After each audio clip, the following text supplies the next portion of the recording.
ভাঙড় এমন চার্জ দিয়েছে রাজ্যকে, দিকে দিকে ভাঙড় 2 তৈরি করবে বলছে। এখন হারানো জিতানোর ক্ষমতা আপনাদের হাতে আছে। তবে নওশাদ সিদ্দিকীকে হারালে নওশাদ সিদ্দিকী হারিয়ে যাবে এরকম ব্যাপার নয়, এটুকু মাথায় রাখবেন। যে ওকে হারালো হারিয়ে গেল এটা ব্যাপার নয়। যে স্বমহিমায় আছি ওই স্বমহিমায় থাকবো। জন্ম থেকে 28 বছর পর্যন্ত বিনা এমএলএতে ছিলাম, বাকি জীবনটা বিনা এমএলএতে থাকতে অসুবিধা হবে না। কিন্তু এতটুকু মাথায় রাখবেন, নওশাদকে হারাবার চক্রান্তটা অনেক গভীর চক্রান্ত, আরএসএস এর চক্রান্ত, মোদির চক্রান্ত, তৃণমূলের চক্রান্ত। এখানে ওরা আইন করে মাদ্রাসা, মসজিদ, ঈদগাহ, কবরস্থানের জায়গা কেড়ে নিতে চাইছে। আর এই নওশাদ সিদ্দিকী শামীম দাদের সহযোগিতা নিয়ে, আইনি সহযোগিতা নিয়ে মোদির আইনকে সুপ্রিম কোর্টে আইনের মাধ্যমে আটকে রাখছে। বুঝতে পারছেন লড়াইটা কোথায়? এই আমার আদিবাসী সমাজের মানুষ আছেন, বাপি সরেন অধ্যাপক, নওশাদকে কেন আটকাচ্ছে? মমতা ব্যানার্জি ফেক সার্টিফিকেট দিয়ে আদিবাসীদের অধিকার কেড়ে নিচ্ছে, নওশাদ সিদ্দিকীদের চুপ থাকতে পারবে না। আমার সামনে আদিবাসীর অধিকার কেড়ে নিচ্ছে, আমি চুপ থাকতে পারবো না, আমি প্রতিবাদ করছি, আমি হুঙ্কার দিচ্ছি, বিধানসভার মধ্যে দাঁড়িয়ে মন্ত্রীদের চুপ করিয়ে দিচ্ছি। আজকে কিছু তৃণমূলের গোপন এজেন্ডার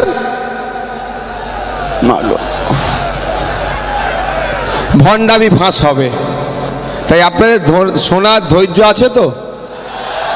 কাদের শোনার ধৈর্য আছে একটু হাত তুলুন তো। মায়েরা শুনবেন তো? পেছন দিকে যারা দাঁড়িয়ে আছেন শুনবেন তো? সাইডে যারা আছেন, এত লোকের চাপ। আমি যখন আসছিলাম আমাদের এটা ভোজের হাটে করার ইচ্ছে ছিল, কিন্তু সবই বুঝতে পারছেন তো, আজকে নাকি ভোজের হাট মাঠে একটা খেলা দিয়েছে, খেলা টেলা কিচ্ছু হয়নি, ইচ্ছা করে আটকাবে। চলো কোনো সমস্যা নেই, মাঠ আমাদের রেডি আছে, তাই না? মাঠও রেডি আর প্লেয়াররাও রেডি আছে একদম, দেখেছো সব প্লেয়ার একদম। আর দর্শক বলতে লাগবে বিনা বিরিয়ানির প্যাকেট, তেল খরচ, রোজ কোনো কিছুর ব্যাপার নাই, শুধু একবার কানে চলে যাওয়া যে খাম চিহ্ন ডাক দিয়েছে। আমি সর্বপ্রথম কৃতজ্ঞ জানাবো, ধন্যবাদ জ্ঞাপন করব ভাঙড়ের আপামার জনসাধারণের কাছে, যে আপনি আমার নামে চারিদিকে জয়ধ্বনি হচ্ছে, আমার নামে চর্চা হচ্ছে, আমাকে দেখার জন্য যে বললো রাত 1:30 পর্যন্ত লোক অপেক্ষা করছে। শুধু তাই নয়, গতকালকে যেখানে গিয়েছিলাম ওখানে মায়েরা ঘুমাচ্ছিল, তার ছেলে গিয়ে ডেকেছে, এ ভাইজান এসছে ওঠো। মা আমার ঘুম ছেড়ে উঠে রাস্তায় চলে এসেছে। কিন্তু এই যে সম্মান আমি পাচ্ছি, এই যে পরিস্থিতি আমার হয়েছে, বাংলা কেন বাংলার বাইরের মানুষ নওশাদকে রাজনৈতিক নেতা হিসাবে চিনেছে, তার একমাত্র মাধ্যম হচ্ছে ভাঙড়। ভাঙড় ভাঙড় ভাঙড় যদি আমাকে জিতিয়ে না পাঠাতো, তাহলে এত দ্রুততার সাথে হয়তো রাজনৈতিক নেতা হিসাবে আমাকে পরিগণিত হতাম না আমি, বা চর্চাতেও আসতাম না হয়তো। আমি তার সাথে একটু, যেমন এটা খুশির খবর, তার সাথে আমি একটা জিনিস দুঃখিত। আমি আপনাদেরকে একটা দায়িত্ব নিয়ে বলতে পারি, আমার এখানে অঞ্চলে নেতৃত্বরা আছেন, বিভিন্ন নেতৃত্বরা আছেন। আজকে আমাকে দুপুরের পর থেকে ভাঙড়ের প্রচুর শুভবুদ্ধি সম্পন্ন মানুষ ফোন করেছেন, মেসেজ করেছেন যে ভাইজান আপনাদের তো যদি ডিজে বাজিয়ে হই হই করে, তাহলে অন্যদের থেকে আপনি কেন, কিভাবে ডিফারেন্স? আমি দুঃখিত, ব্যথিত, কই জরুরত নেই, আমি দুঃখিত, ব্যথিত যে আপনারা ডিজের আওয়াজে কিছুটা হলেও অস্বস্তি ফিল করেছেন। তার জন্য আমি মঞ্চ থেকে আপনাদের কাছে আমি দুঃখ প্রকাশ করছি, এবং আমার অঞ্চল নেতৃত্বরা এটাও জানতো না, কারণ আমাদের নির্দেশ অঞ্চল নেতৃত্বদের কাছে দিয়ে আছে, কোনো 1-2-1টা বুথ থেকে এই ধরনের কার্যকলাপ করেছে। তবে আমি মঞ্চের নেতৃত্ব আমার যারা আছে তাদের বলবো, এটা আমাদের লক্ষ্য রাখতে হবে যে শুভবুদ্ধি সম্পূর্ণ মানুষ ভাঙড়ের, তারা যখন আমাদেরকে ফলো করছে, এটা আমাদের জন্য উপরি পাওনা যে তারা আমাদেরকে ফলো করছে। সুতরাং তারা শুধু নয়, আমার ফুরফুরা শরীফ থেকে আমাদেরকে যায় সব সময় ফলো করে, তার নামটা কি বলুন তো? তিনিও ফোন করে, তিনিও যোগাযোগ করিয়ে তাড়া দিয়েছে আমাকে। তাই অনুরোধ করব আমি যে এই ডিজে বাজানো থেকে আমরা সম্পূর্ণরূপে ডিজেকে আমরা পরিত্যাগ করব, আপনাদেরকে আমি কথা দিচ্ছি। আর ডিজে বাজানো আইনত নিষিদ্ধ। তাই অঞ্চল নেতৃত্ব যারা আছেন তাদেরকে বলবো, আপনার লিডার উঠে প্রকাশ্য মঞ্চে ক্ষমা চাইছে, মানে আপনাদেরকেও দেখতে হবে যে আপনাদের লিডারকে দ্বিতীয়বার না ক্ষমা চাইতে হয়, এটা মাথায় রাখবেন। এটা আপনার অঞ্চল নেতৃত্বদের উদ্দেশ্যে আমি বললাম। আমি গুটি কয়েক গুরুত্বপূর্ণ বিষয়ে কথা বলবো আপনাদের সামনে, তার জবাব যেগুলো দিতে চাইবো ভেবেছিলাম, সেই জবাব बैठने के लिए बोलो ना, इतना आदमी आके जाम कर रहा है स्टेज के पीछे। बैठो बैठो, जगह है, उनको बैठने के लिए बोलो, एक आदमी बैठो। গুটি কয়েক কথা বলবো, তার মধ্যে বেশ কিছু কথা আমাদের শামীমদা, আমাদের বিকাশ স্যার, আমাদের নেতৃত্বরা বলে দিয়েছেন। তারপরেও আমি বলছি, আমার সিকিউরিটি নিয়ে অনেকের জ্বালা।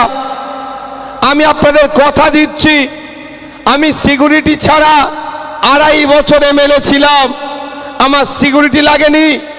15ই আগস্ট পতাকা তুলতে দেবে না বলেছিল ভাঙড় 1 নম্বর ব্লকের প্রাণগঞ্জ অঞ্চলে, তখন আমি নিমকড়িয়াতে ছিলাম। নিমকড়িয়ার আমার সাথে শয়ে শয়ে মানুষ বলেছিল, ভাইজান আপনার সাথে আমি পতাকা তুলতে যাব। আমি তাদেরকে বলেছিলাম, আমার এই সোনপুর ব্রিজ নয়, ভাঙড় কলেজ মাঠের ব্রিজ, অর্থাৎ 2 নম্বর ব্লক যেন না পার হয় আমার গাড়ির সাথে, আমি একাই যাব, জাতীয় পতাকা তুলব, কার সাহস আছে আটকাই আমি দেখব। একা গিয়েছিলাম, ওখানে যাওয়ার পরে নেতৃত্বরা এসেছিল, সেখানে আমি জাতীয় পতাকা বাঁশ পুঁতে জাতীয় পতাকা ওখানে উত্তোলন করেছিলাম। সেই সাহস নিয়ে আমি ঘুরি। কিন্তু প্রশ্নটা নয়, নওশাদ সিদ্দিকী সিকিউরিটি নিয়ে ঘুরলে অমিত শাহ সিকিউরিটি হয়ে যায় না?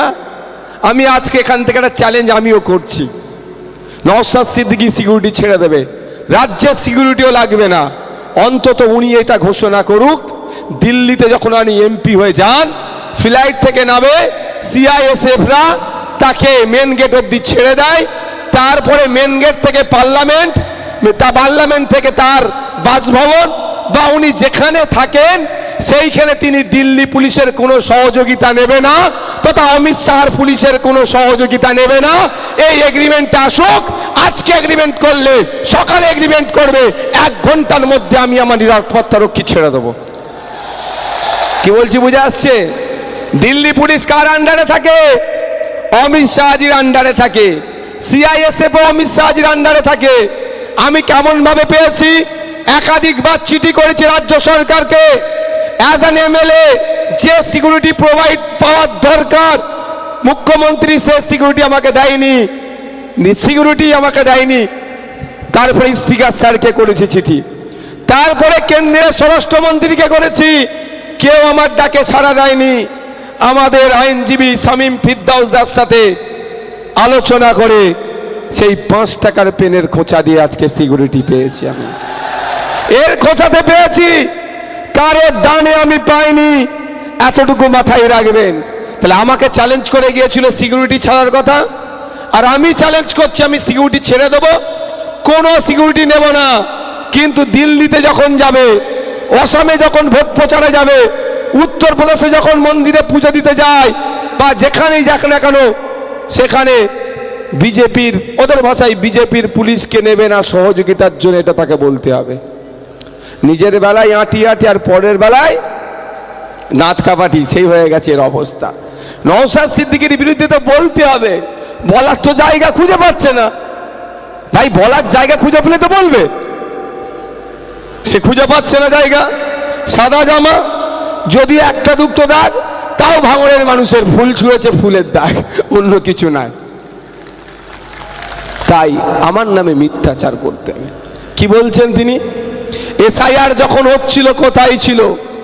আমি এই জায়গা থেকে বলতে চাই, হয় আপনি বলুন আপনার কথাটা ভুল হয়েছে। আপনি ঘোষণা দিয়েছিলেন মিডিয়ার সামনে বসে, একটা পশ্চিম বাংলার বৈধ ভোটারের নাম যদি কাটা যায় 1 লক্ষ মানুষকে নিয়ে দিল্লির নির্বাচন কমিশনের অফিস ঘেরাও করব। পশ্চিম বাংলার 27 লক্ষ মানুষের নাম কাটা গিয়েছে। আপনি কত মানুষকে নিয়ে গিয়ে নির্বাচন কমিশনের অফিস ঘেরাও করেছেন? এর জবাবটাও ভাঙড়ের মানুষ জানতে চাইছে। বুঝতে পারছেন? যখন মমতা ব্যানার্জি নাটক করছিল আমার লাশের উপর এসআইআর হবে, তখন নওশাদ সিদ্দিকী তখন সুপ্রিম কোর্টে চলে গিয়েছিল এই এসআইআর এর হাত থেকে আপনাকে বাঁচানোর জন্য। আজকে ভাঙড়ের মানুষ একটু নিউড়ে গেছে কেন বলো তো? না, আজকে চার্জ কম আছে। কারিমুল, চার্জ ভালো দিওনি নাকি? হ্যাঁ হাসাদুল, তো চার্জ নেই কেন তোমার লোকেদের?